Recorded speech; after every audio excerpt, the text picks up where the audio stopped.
खुशामदीद है मेरे YouTube channel mini twin कहानी में। एक गांव में एक किसान रहता था।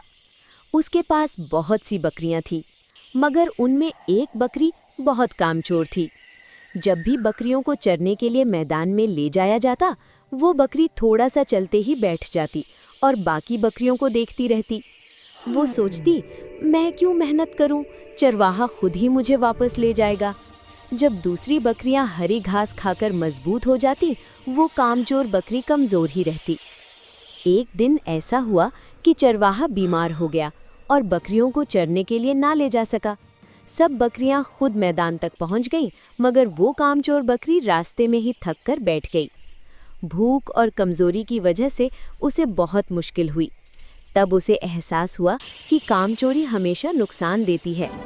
अगले दिन से उसने खुद मेहनत करना शुरू कर दी। आहिस्ता आहिस्ता वो भी मजबूत हो गई और खुश रहने लगी। तो कैसी लगी आपको कामचोर बकरी की कहानी? कमेंट करके ज़रूर बताएं। वीडियो को लाइक करें, अपने दोस्तों से शेयर करें। अगर सब्सक्राइब नहीं किए हैं तो जल्दी से सब्सक्राइब करके बेल आइकन बटन को दबाना मत भूलें।